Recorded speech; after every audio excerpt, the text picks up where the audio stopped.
Nyssa hoped the tremble in her otherwise steady hands would go unnoticed. It was only natural for nerves to get the better of her.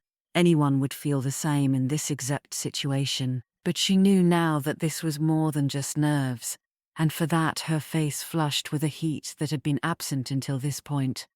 She had walked into the room with confidence, clad in modest scrubs, abandoning her usual half-up, half-down for a more professional ponytail at the crown of her head. The ends tickled her nape with every movement, and she regretted not securing her light chestnut hair lower. Right when the reason for her wavering focus walked into the cabin.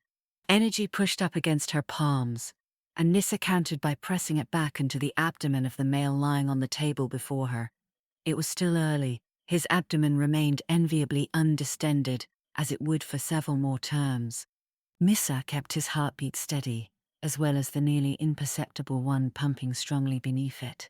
She wished she could say all her mental capacity remained on the task at hand, but that would be a lie. Her attention drifted toward the source of footsteps crossing the floor somewhere behind her.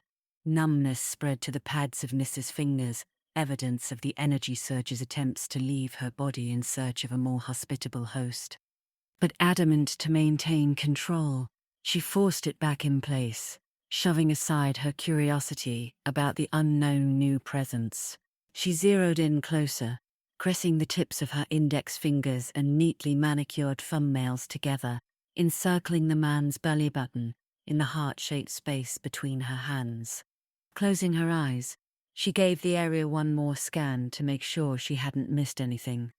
She hadn't. Everything looks great. For you both. She is growing right according to schedule.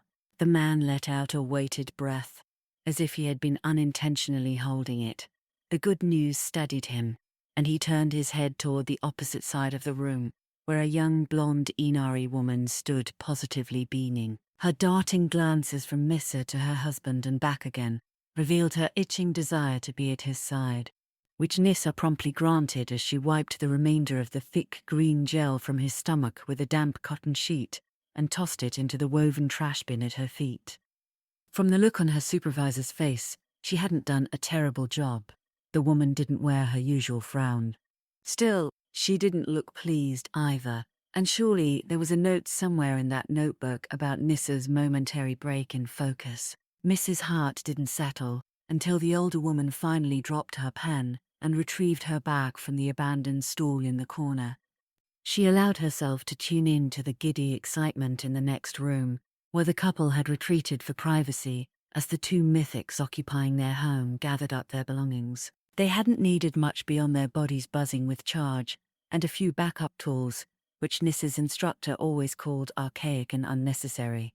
She wasn't entirely wrong. If Nyssa were fully licensed, she would have been expected to perform this checkup without them. But she wasn't yet. It made more sense to have her tools and not need them than to need them and find the bag empty. Something told her that if she had reached for them, she would have been docked more than just a point or two.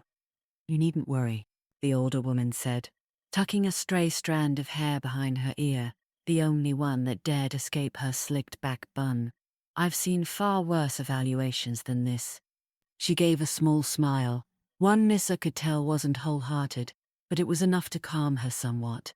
The thick strap of the leather bag pressed down heavily on her shoulder, weighted with tools she wouldn't need. Perhaps wouldn't was too confident a word. More likely, the evaluator felt Nyssa shouldn't need them. Nyssa would have bet all the gold pieces in her pocket, 5 stones for the carriage ride home, that a single misstep would have earned her one of the famous, "You won't live to see tomorrow" glares. The evaluator said nothing as she walked toward the door the couple had just disappeared through. Nyssa watched her knock sharply, waiting for it to open. When it did, the woman gestured for the pair to return for her final evaluation. It would be foolish to take Nyssa's prognosis as fact without a proper opinion from someone who had been in the field longer than— how long had it been?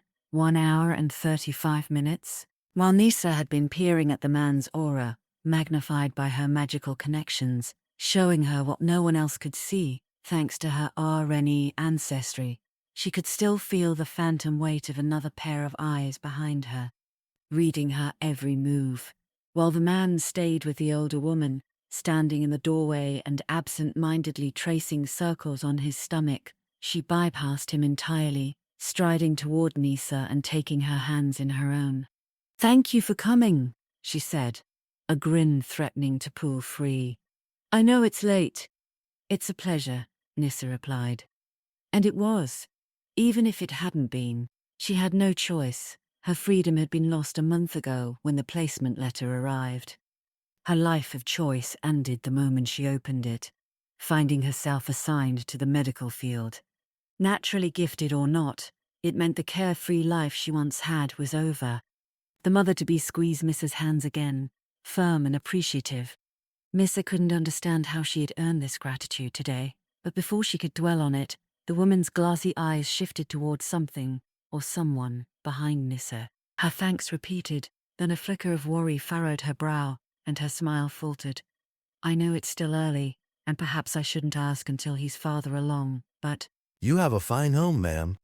The voice was new, low and measured, breathy, as if the speaker had been running, though there was no evidence of it. A prickling sensation crawled up Nyssa's nape, her chestnut hair brushing her skin, goosebumps rising in its wake. "Good bones, no negative abnormalities, strong field. I'm not a doctor, so I can't promise you a positive outcome with this pregnancy.